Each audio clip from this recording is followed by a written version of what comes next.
모세를 통하여 주신 하나님의 계명과 그 다음에 율례를 통해서 또 제사를 통해서 하나님의 은혜가 우리에게 어떻게 임하게 되는가를 이제 나누고 있습니다. 20장은 뭘로 시작한다 그랬죠? 조금 정리를 해야 될 것 같아요. 지난번 시간과 함께 십계명을 줬죠. 이 십계명은 지키라고 주신 겁니까? 못 지키라고 주신 겁니까? 예? 못 지키라고 준 거예요? 예? 지키라고 준 거예요? 못 지키라고 준 거예요?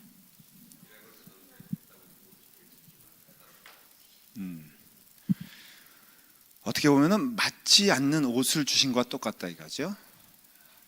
근데 그럼에도 기적은 있을 수가 있죠. 우리 시호 얘기를 안 할 수가 없어요. 어디 또 도망갔네. 여기 이제 찬양을 하는데 그 찬양을 보면은 그거 애들이 구성지게 불렀잖아요. 근데 전혀 삶과는 연관이 없죠. 그 아이들 삶과는 뭐 있을 수도 있을까? 정민 입사님 그래 안 그래? 애들의 삶이 지금 연관이 있어요? 그거와 없어요? 제가 주보에 적어놨어. 정신없이 세상을 살다가 마음 먹은 대로 이게 어떻게 되는 거죠? 이게 인생의 허무함을 깨달아 얼마나 구성지게 부르는지 몰라. 거기에 그 남궁진 입사님의 색스폰까지 더했으면은 진짜 딱인데 아이들은 구성지게 불렀지만은 그 삶이 그대로가 아닌 것처럼 내가 예를 잘못 들었나 모르겠지만 우리가 율법과 십계명을 봤을 때 이 십계명은 꼭 그 율법이라고 할 수 있는 이것은 동행되는 얘기가 있어요. 율법 하면은 뭐를 신약에서는 이렇게 같이 율법하면 뭐가 따라오는 줄 아세요? 혹시 신약을 읽으면은 네? 맞아요. 율법을 얘기할 때는 꼭 쫓아오는 단어가 있는데 그것이 뭐냐면은 은혜예요. 은혜. 그래서 이것은 누가 신약의 저자 가운데 누가 말을 많이 했죠? 이렇게 바울이에요. 그래서 바울은 아주 그냥 일관성 있게 얘기한 게 있어요. 뭐냐면은 우리는 어떻게 구원을 받았다? 은혜로 구원받았다는 거예요. 은혜로. 이거를 사실은 사도 바울은 굉장히 강조를 합니다. 은혜 받은 자의 특징이 뭔지 아세요? 은혜 받은 자의 특징이 감격이라는 거예요. 감격. 은혜를 받은 자는 그게 기쁨이 있단 말이죠. 그 마음 가운데. 왜냐하면 은혜는 거저 받은 것이고 받을 자격이 없는 자가 받은 것이거든요. 그래서 그 은혜를 생각하면 늘 감사해요. 율법을 생각하면은 우리 마음 가운데 뭐가 임하게 되냐면요, 부담이 임하게 되는 거예요.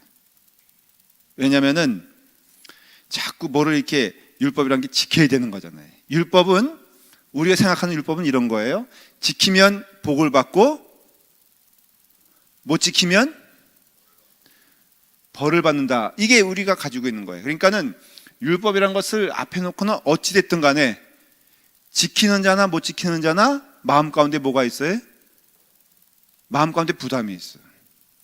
시험을 잘 보기 위해서 공부 열심히 하는 자도 마음에 부담이 있지만은 공부 안 하고 팽팽히 놓은 자도 마음이 편해 안 편해? 여러분도 한번 경험해 봤잖아요. 학창 시절에 시험이 내일인데 오늘 열심히 놀아.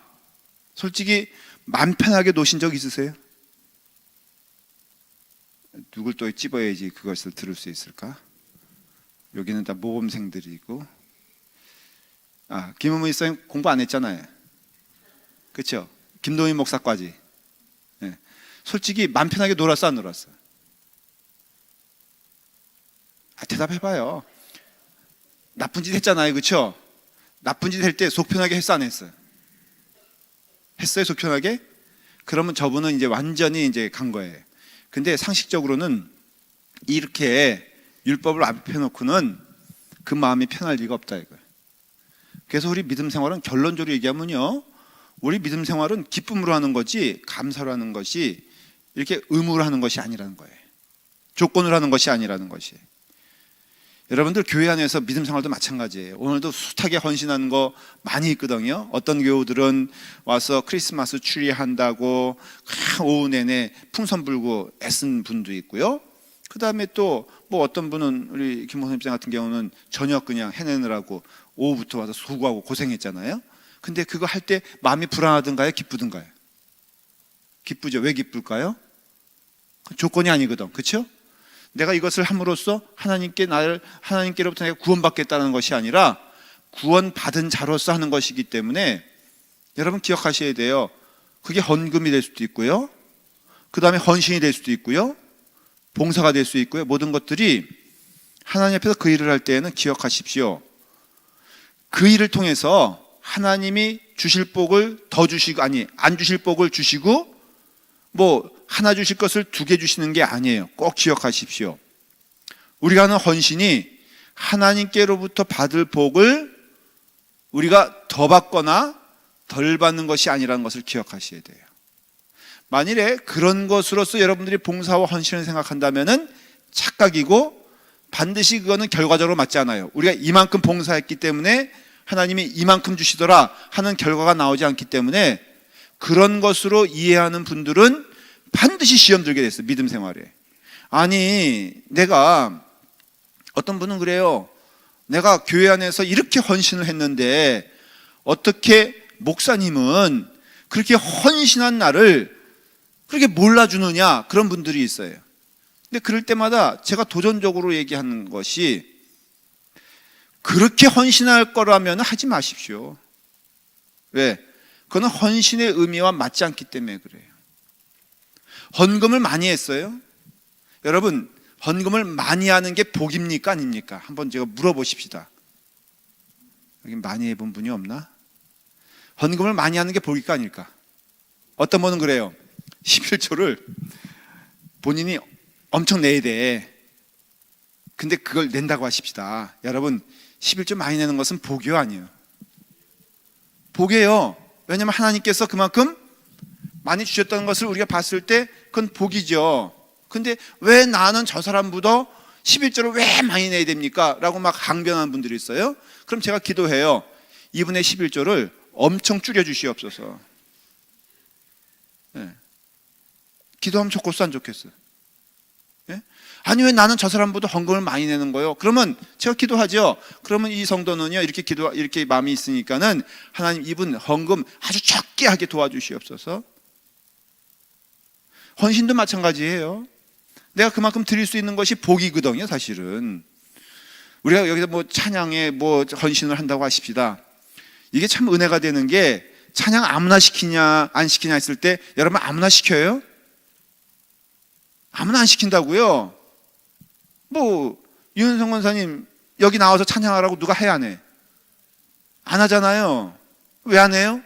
못하는 거지. 왜 못해? 안 되니까 못하는 거예요. 그러니까 여기 나와서 헌신할 수 있는 것도 어떻게 보면은 이게 원망이나 아니면 그게 아니라 복이에요 안 복이에요? 복이라고요. 네, 우리 김보선 집사님 오늘 저기 했는데 그 시키는 것도 사실은 복이 아니에요. 거기 막 밥을 설계하고 말이에요. 그 다음에 막 햄을 태우고 그러면은 다음에 시키겠어 안 시키겠어? 안 시킨다고요. 그러니까는 이게 은혜가 되고 능력이 되니까 하는 것에 대하여 여러분들 이거는 감사지 기쁨이지. 글쎄 이렇게 말하면 어떻게 할까? 그걸로 인하여 더 어떤 복이 오리라고는 생각하지 말라는 거예요. 그거는 복이라는 거예요. 이미 우리가 받은 복이 많다는 거죠. 내가 걸을 수 있는 것도 내가 우리 지난주에 신방을 가면서 생각했어요. 우리 성도들 가운데에는 하루 종일 침대에 누워 계신 우리 분도 계세요. 근데 그분에 비해서 나는 걸을 수 있다고 했을 때 여러분 내가 걸어서 뭘 물건을 옮기든 뭐 하든 이게 복이겠습니까 아니겠습니까? 이게 복이거든요. 그러니까 우리가 은혜라는 것에 대하여 깨닫게 되었을 때 여러분 기억하십시오. 그 내용이 율법적인 것들, 헌신하는 것들, 하나님께 나아가는 것들, 뭐 봉사하는 이런 모든 것들은요 그걸로 인하여 여러분들에게 복에 더해지는 것이 아니라 복받은 증거인 줄 믿고 감사라는 것이에요. 이게 하나님이 주시는 뜻이에요.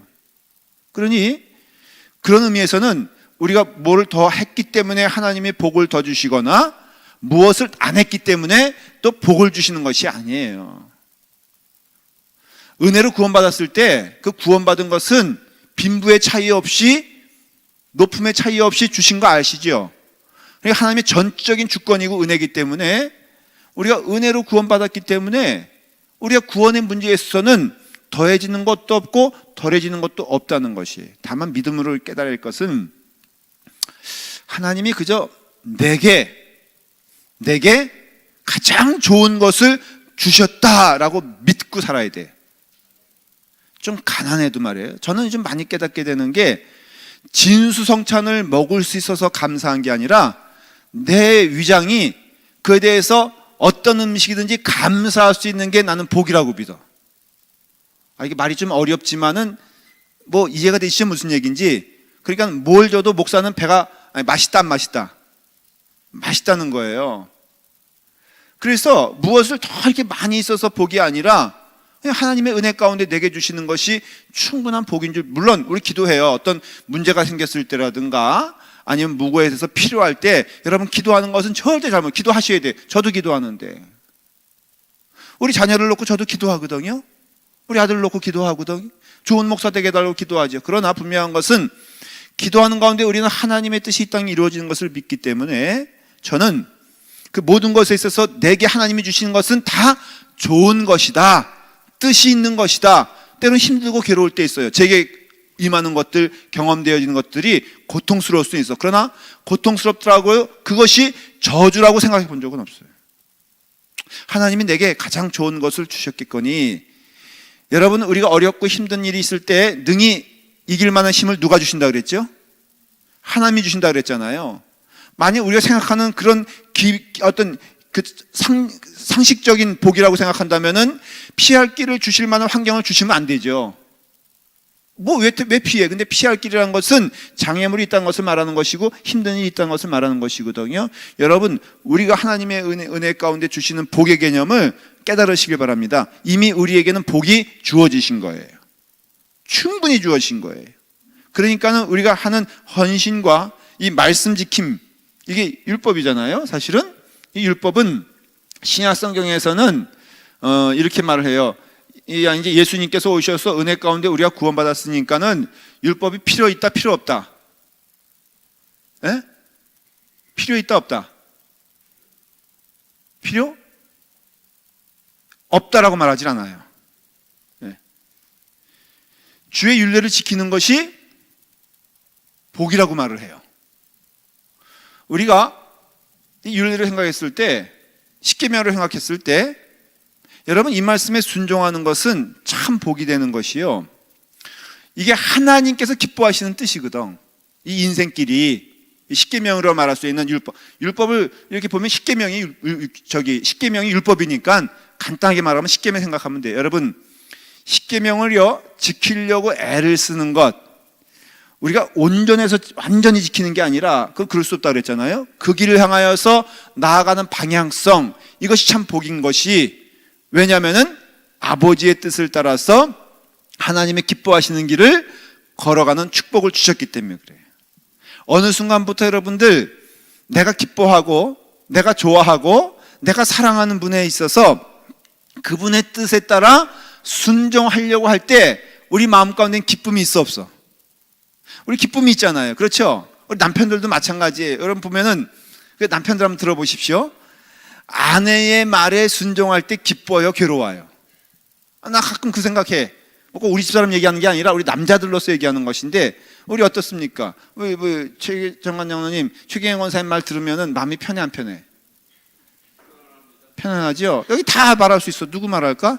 김용호 장로님은 구시대의 대표적인 분이니까, 우리 옛날 유교 사상일 수 있으니까는 김용호 장로님 들리시죠 지금? 네. 권사님 말씀에 순종해야 안 해요? 할 때 즐거워 안 즐거워요? 즐겁죠? 예. 그거 우리가 동의하는 바잖아요. 그리고 이제는 깨닫게 되는 게 그분을 향하여서 그분의 뜻을 따라서 그분의 길을 걸어가는 것이 얼마나 즐거운지, 윤지영 권사님 아직도 아멘 안 하고 대표적으로 단체 권사님하고 윤지영 권사님이 지금 굉장히 얼굴이 어두워요. 뜨악해가지고 김도희 목사님이 저런 말을 하나? 예?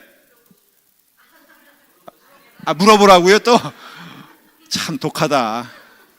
윤성 권사님은 윤지영 권사님 말에 순종하는 거 기뻐 안 기뻐요? 기뻐 안 기뻐요? 반대로 물어보라고요?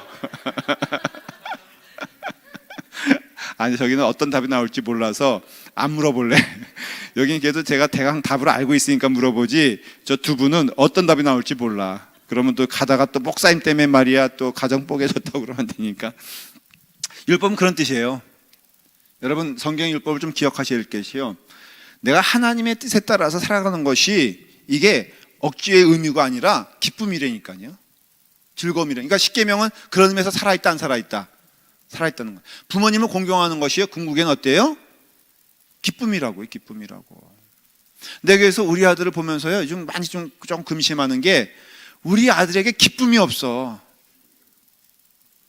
왜냐면은 부모 공경하기를 너무 모르는 것 같아. 내가 우리 딴 사람들은 보니까 뭐 얘 간증하고 그런 거 보니까는 아들이 뭐 선물도 하더라, 뭐 어떤 분은 뭐 차도 사주더라. 나 빵 한 번 얻어먹지 못해서, 생각해 보니까 우리 아들한테 진짜 내 생각해 보니까 뭐 선물이라고 뜨악하게 주는데 안 받는 게 나을 것 같아서 내가 필요 없다 그러니까 정말 안 오더라고. 내 생일날에 한번 카톡, 워낙 동부에 떨어져 있으니까, 멀리 떨어져 있으니까 왔다 갔다 못 하는데, 그래도 한 번 이번에 생전 처음으로 왔어요. 데디 생일인데 뭐 원하는 거 없어? 딱 물어봐. 아니 그렇게 물어보는 게 웃기지 않아요? 줄 거면 그냥 자기가 알아서 주면 되지. 물어본다는 건 줄 거야 안 줄 거야? 이게 물어본다는 거는요 안 주겠다는 뜻이거든요. 그럼 나도 또 뭐 체면이 있으니까는, 야 뭐 너 힘들고 어려운데 멀리도 있고 그런데 그냥 내가 이걸로 그냥 알았다, 네가 그 준다고 생각하고 내가 받을게 하니까, 그 다음에 딱 카톡이 딱 끊어져 버렸어. 그 다음에 하는 말이 오케이 하고서 그냥 끝났어. 아유 참. 그러니 예? 학생 아니에요? 월급 받아요. 5,600불 받아요. 예, 그래도 안 해요. 그러니까 동부에 어느 교회 갔다 그러더니, 그 교회가 어떤 교회인지 몰랐어요 맨 처음엔. 근데 알고 보니까 동부에 굉장히 큰 펠로십 처치라고 있어요. 커뮤니티 처치라고. 동부에서 제일 큰 교회 가운데 하나가 그 펠로십 처치거든요. 저도 알아요. 그 목사님, 김원기 목사님이라는 분인데, 그분 교회더라고요. 근데 전혀 말을 안 하더라고. 내가 무슨 말 할까 봐. 그냥 조그만 교회라고, 조그만 교회인데 2,000명이 모인대요. 그래서 하여간 내가 요즘 굉장히 흥분하고 있어요. 하여간에 율법이란 것은요, 은혜와 율법을 얘기할 때 기억하십시오. 이거는 지켜야 될 거예요. 이게 떨어져 있는 게 아니란 말이죠. 근데 지키는데 어떻게 지키느냐면은, 은혜 받은 자로서 기쁨으로 지켜야 되는 거예요. 그래서 이 율법의 정신의 가장 중요한 정신은 뭐냐 하면은 순종이에요. 순종이에요. 그래서 우리가 이 말씀에 우리가 순종하여 부모를 공경해라 하는 것, 그 다음에 또 우리가 교회에서 그 험담하거나 거짓 증거하지 말을 이유는 내 이웃에 대해 어떻게 하라고 했죠? 하지 말라고 했잖아요. 근데 우리가 솔직히 뭐 이건 다 얘기할 수 있어요. 누구에 대해서 얘기할 때, 조금 나쁜 마음으로 얘기할 때 더해서 얘기합니까? 덜해서 얘기합니까? 솔직히 여러분, 남에 대해서 내가 나쁜 마음이 있어, 언짢은 마음이 있어, 속상한 마음이 있어, 그래가지고 그에 대해서 누구 삼자에게 얘기할 때 솔직히 더해서 얘기해요? 덜해서 얘기해? 김범호 집사님 어떻게 얘기해? 안 해봐서 몰라요? 오케이, 그럼 이승옥 권사님 그대로 얘기해요? 그게 거짓 증거하지 말라고 그랬잖아요. 다 이게 다 거짓이라고. 우리 마음 가운데는요 정말로 더해서 얘기하는 마음이 있단 말이에요. 굳이 그 내용을 더해서 얘기하지 않더라도 표현으로서 아우 나는 그 여자가 벌써 아우 하는 것이 길어지면 뭐예요? 이게 아우 그 여자가 나 그럴 줄 몰랐다니까 할 때 아우 그 여자가 보다도 아우 하는 것이 거짓 증거예요, 아니에요? 이게 거짓 증거라니까요. 그러니까 이거 하지 말라는 거예요. 우리 마음 가운데 하나님이 기뻐하시는 일을 해야 되거든요. 그럴 때 여러분 이 율법이라고 할 수 있는 십계명을 할 수 있는 이 말씀에 뭐 해야 된다? 우리는 순종해야 된다는 거예요. 순종해야 된다는 거예요. 그 다음에 또 하나 중요한 요소가 있는데 이 계명을 지키는 자는 거룩한 자가 돼야 돼. 그러니까는 거룩이란 말은요, 우리가 거룩이란 말을 이렇게 막 걸음걸이 할 때 우리는 거룩해이지라고 하는데 그게 아니라 거룩이란 말은요 퓨리티란 말이에요. 퓨리티. 순수하다는 거예요. 순수하다는 거. 순수하다는 걸 어떻게 표현할까? 여러분 순수란 말은요 다른 게 아니라 한 마음을 가지고 있는 것을 순수하다고 말을 해요. 그것이 순결하는 것도 마찬가지예요. 자, 내가 어떤 한 여인을 그러니까 장가가기 전의 얘기예요. 어떤 한 여인을 내가 사랑한다고 하십시다. 그런데 그 여인을 어제 만났는데 오늘 다른 여자 만나면 돼, 안 돼? 네? 어제 만났는데 오늘 딴 여자 만나면, 그러니까는 여러분 그 소개팅 하는 분들 있잖아요. 여기 그런 분들이 있는데 맞사는 분들이 있는데 어저께 한 여자 만나고 오늘 한 여자 만나고 내일 한 여자 만나고 모레 한 여자 만나면 돼, 안 돼? 여러분 제가 결혼 회사는 아니지만은 그에 대해서 상담을 해드릴게요. 그거 예를 들어서 만날 수 있어 없어? 있어요. 근데 기억하십시오. 이분에 대하여 정리한 다음에 만나야지 어저께 한 여자 만났는데 오늘 또 만나고 내일 만나고 그러면은 이게 음식은 짬뽕이 좋은데 이게 영혼이 짬뽕이 되면 돼, 안 돼? 예? 그래서 나는 마음이 내조정 나가지고 여기는 어제 만난 여자, 여기는 오늘 만난 여자, 돼, 안 돼? 결혼도 마찬가지예요. 여러분 결혼했잖아요. 우리 최경영 원사님, 최정관 장로님 결혼했잖아요. 그렇죠? 했죠? 네, 했어요. 그럼 최정관 장로님 그 전에 만났던 그 김양 생각하면 돼, 안 돼? 없어요? 그럼 첫사랑이 최경영 권사님이에요? 저거 말도 안 돼. 무슨 첫사랑이, 내가 들은 것만 해도 4번인데. 그러면은 내가 정말로 내 마음 가운데 당신이 있지만은 여보, 내가 진지하게 좀 얘기할게. 내가 당신 사랑하는 거 알잖아. 그러니까 내 마음에 95%는 내가 당신에게 줄게. 근데 5%는 내가 비 오는 날 커피 한잔 마실 때 걔도 생각나는 여인이 있거든. 그러니까는 5% 정도는 내가 그 여인에게 사용해도 될까? 하고 물어봤어요. 최경영 선생님한테. 그럼 어떻게 대답해야 돼? 네. 똑같잖아요. 그렇죠? 그러니까는 말이 안 되잖아요.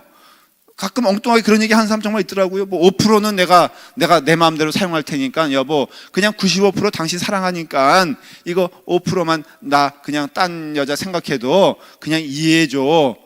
이런 사람은 있지도 않지만은 그거 말이 안 되잖아요. 그거 왜 말이 되지 않느냐? 순수라는 것이 들어가게 되면요 5%가 결국은 95%를 망가뜨리게 되기 때문에 순수함과는 거리가 있는 거예요. 믿음 생활도 마찬가지라는 거죠. 하나님 앞에 우리가 거룩, 그건 뭐라고 했어요? 순수함이라고 했죠. 퓨리티라고 했죠. 하나님께 우리의 마음을 드리게 되었을 때 여러분 기억해야 될 것은 바로 우리가 하나님께 대한 마음, 먼저는 누가 주셨어요? 하나님이 우리에게 주신 거거든요. 하나님은 우리만 생각한대요. 하나님은 영적으로 여러분 기억하십시오. 우리 다 60억 이상의 사람들인데 하나님이 한 사람은 사랑할까? 사랑한다고 약속해 주셨어요. 그러니까 저는 믿어요. 하나님이 누구만 생각한다? 김동인만 생각한다. 저는 그렇게 믿어요. 그럼 거꾸로 나도 하나님을 생각하고 그럴 때 여러분 내가 하나님을 사랑하는 것이 맞잖아요.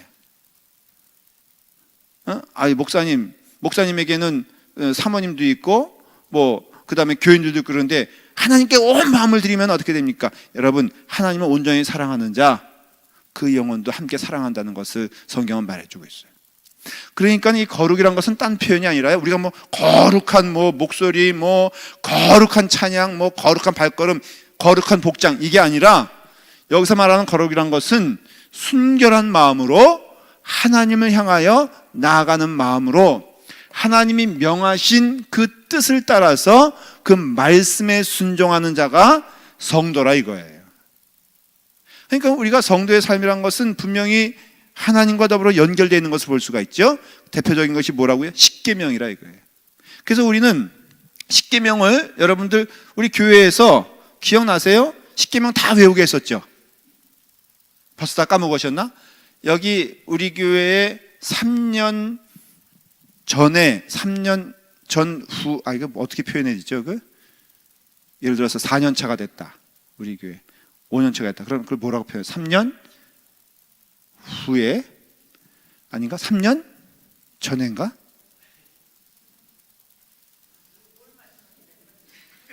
제가 설명했잖아요. 3년을 기점으로 3년, 그러니까 4년, 5년 차에 오신 분들, 3년 안에 오신 분들이 아니라, 이거 어떻게 표현해요? 3년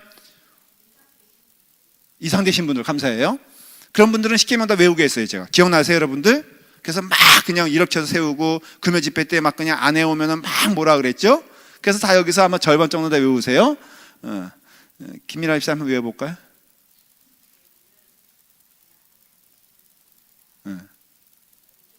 그렇죠.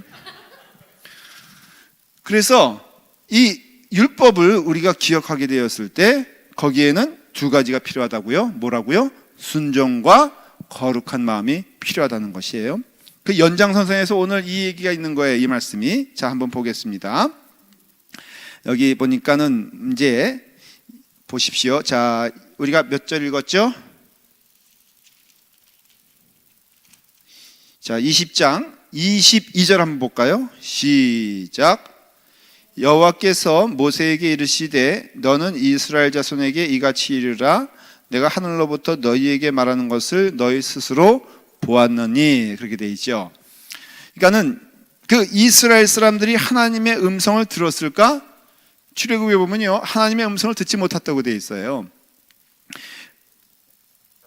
모세는요, 내가 하늘로부터 너희에게 말하는 것을 너희가 친히 보았나니, 모세는 들었어요, 하나님의 음성을. 그런데 이스라엘 사람들은 그 하나님의 음성을 친히 듣지 못하고 18절에 보면은 뭇 백성이 무레와 번개와 나팔소리와 산의 연기를 본지라 그들이 볼 때 떨며 멀리 서서 그랬거든요.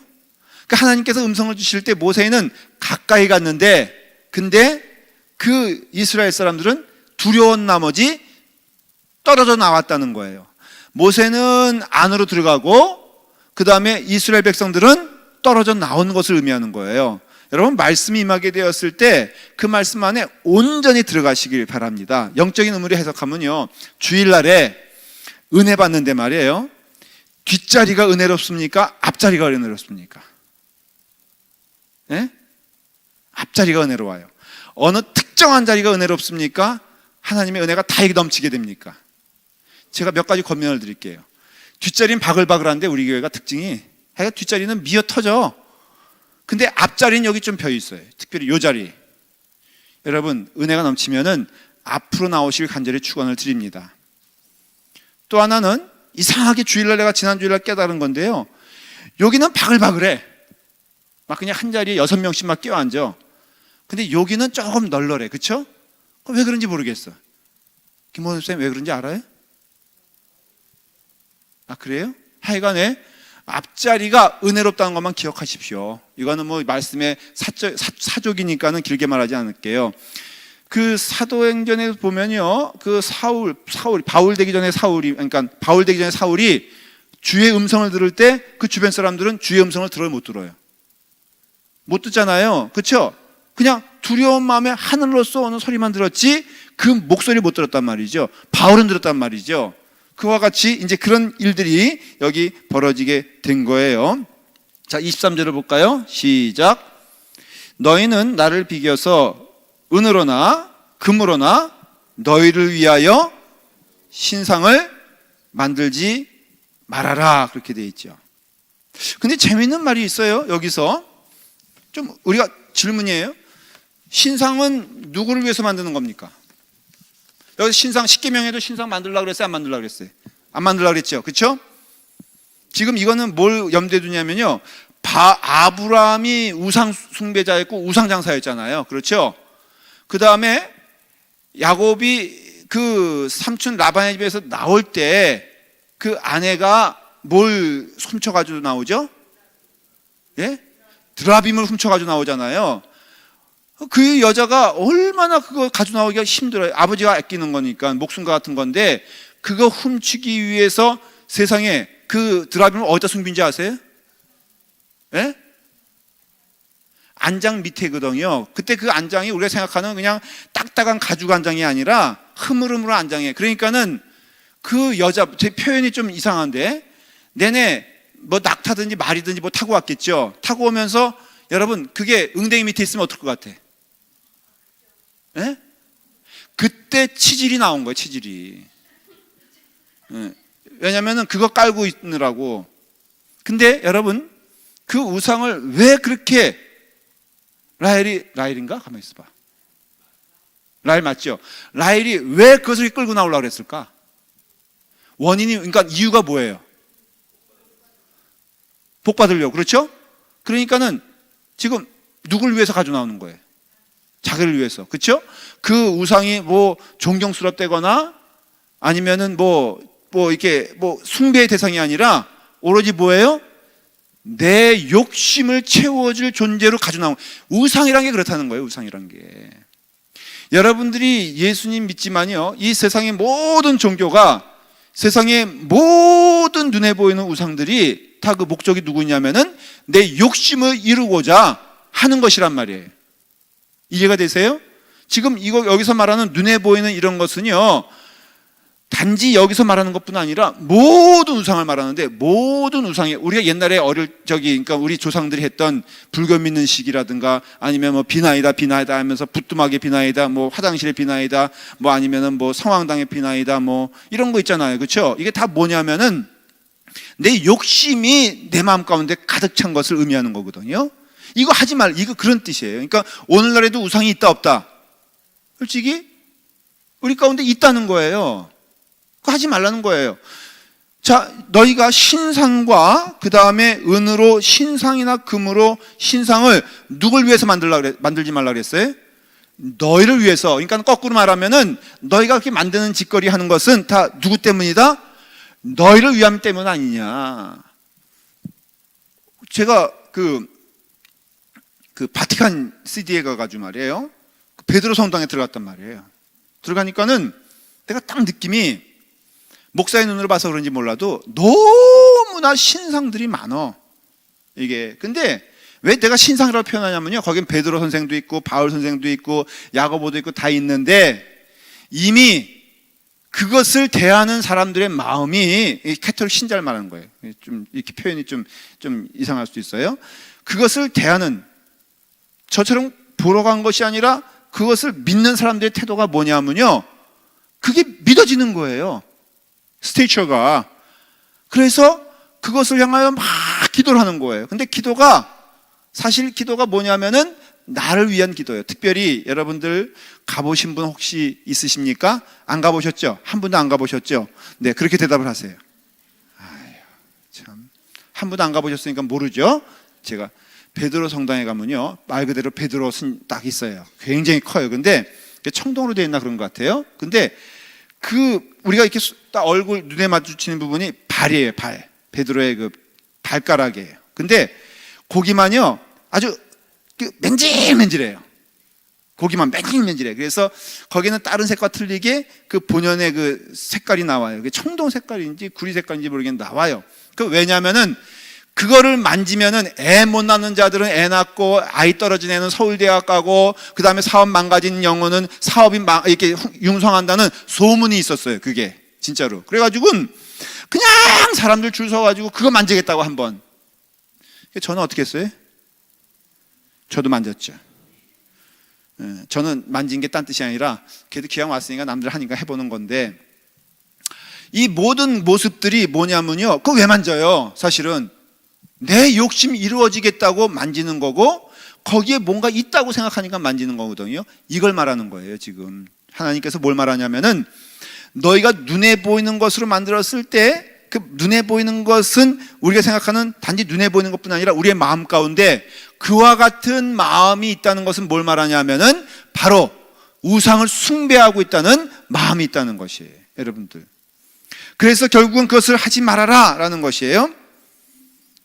중국에서 한 사람이 한 번은 요만한 거 목각을 가지고선 가는데 이것을 이렇게 톡톡 때리면서 가더래요. 이렇게 탁탁 때리면서 머리통을. 그래서 그 한 사람이 물어봤대요, 관광객인지. 그거 왜 이렇게 때리냐 그러니까 요놈이 우리 집 신인데 요즘 이놈이 게을러져 가지고 우리 물질의 복을 자꾸만 놓친다는 거예요. 그래서 내가 데리고 다니면서 좀 혼을 내려고, 그래서 내가 지금 톡톡 때리면서 훈련시키고 있는 중이라고, 이놈 말 잘 들으라고. 그것이 자기 집안의 신이라는 거예요. 이게 인간의 마음이에요, 인간의 마음. 이거 하지 말라는 것이죠. 자, 그 다음에 24절에 그래서 연장선상에 이런 말이 나와요. 이 말씀하고 마치도록 할게요. 자, 한번 읽어볼까요? 시작. 내게 토단을 쌓고 그 위에 내 양과 소로 내 번제와 화목제를 드리라.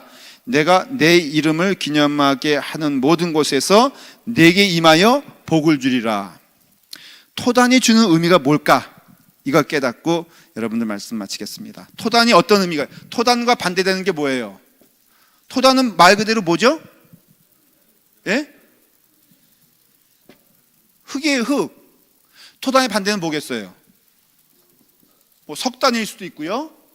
근데 왜? 그러니까 단 가운데 제일 하급, 제일 낮은 것이 뭐예요? 토단이에요. 여기 보면은 계속해서 이 말씀이 연장선상에서 나와요. 한번 어디 자, 25절 보십시다. 시작. 내가 내게 돌로 제단을 쌓거든. 돌로 제단을 쌓을 수 있어요. 그렇죠? 뭐라고요? 다듬은 돌로 쌓지 마라. 내가 정으로 그것을 쏘면 부정하게 합니다. 이게 무슨 뜻이냐면요, 이런 뜻이에요. 다듬은 돌에는 뭐가 들어갑니까? 다듬은 돌에는, 이 말씀을 힘입어서 말씀을 드리면은, 다듬은 돌에는 뭐가 들어가죠? 내가 다듬어. 여러분들 오늘도 여자분들이, 집사님들, 권사님들이 오늘 교회 오기 전에 본인의 얼굴을 다듬었어, 안 다듬었어? 여기 그냥 오신 분들이 있어, 없어? 뭐 대답을 안, 이게 물어보는데 대답을 안 하셔. 그게 아침이라고 치십시다. 그게 아침에 나올 때 했어, 안 했어? 했죠? 그냥 막 했어. 정성을 다해서 했어. 정성을 다해서 했죠? 그러니까는 변합니까, 안 변합니까? 변하잖아요. 그렇죠? 그래도 지금 볼만한 모습으로 나온 거는 그만큼 다듬었기 때문 아니겠어요? 그런 뜻이에요, 그런 뜻. 여기서 말하는 너는 다듬은 돌로 하지 말아라 하나님께 나올 때 그건 뭐냐면요, 네가 정성을 들였다고 생각하지 말아라 이거예요. 네가 네 힘으로 뭘 해가지고 네가 지금 나오고 있는 게 아니라, 여러분 우리가 주님께 나아가는 건요, 은혜로 나가는 것이지 우리의 정성으로 나가는 것이 아니에요. 하나님이 우리를 받아주시는 것도 우리의 정성을 보시고 받아주시는 것이 아니라 하나님의 전적인 은혜로 받아주시는 것이에요. 우리가 그 은혜 안에서 어떠한 것을 할 수 있고 그 은혜 안에서 내가 무슨 일을 이룰 수 있다면은 내 능력으로 되는 것이 아니라 하나님의 은혜로 되고 있다는 것을 말하는 것이에요. 단 가운데 니들이 석단을 쌓으면서, 니들이 철단을 쌓으면서 너희들이 정성을 다해 했으니 하나님 이거 보시고 내게 이 합당한 것을 주세요 라고 말하지 말라는 것이에요. 나 그거 받지 않겠다는 것이에요. 그런 의미에서는 아예 뭐를 쌓아? 토단을 쌓으면요, 비만 한번 내리면 없어질 거예요. 그러나 왜 하나님이 이것을 받길 기뻐하시냐면은 우리가 하나님 앞에 나갈 때는 순종하며 죄인으로서 회개하며 나가는 것이지, 이것을 통하여서 내가 무엇을 이뤘다 함도 아니고 내가 구원받은 증거가 되는 것도 아니라는 것을 말하기 위해서 하나님께서는 너희는 정으로 절대로 돌을 쪼지 말아라. 너희가 한 것이 아니면 왜 말지 못하느냐? 너희가 있는 돌을 그냥 바쳐라, 그거예요. 너희가 이와 같이 토단을 쌓는 자가 되어라. 석단을 쌓지 말아라. 너희는 내 은혜로 구원받은 자임이니라 라는 것을 말하는 것이에요. 기도할 텐데요, 하나님의 은혜가 우리 가운데 넘치는 줄 믿습니다. 성탄절이잖아요. 이제 주님 오시는 우리가 1년에 한 번은 더욱더 상징적으로 우리가 주님 오신 날을 기억하면서 감사하는데, 하나님의 은혜가 넘치는 믿음의 삶이 되기를 여러분 기도하시기를 바랍니다.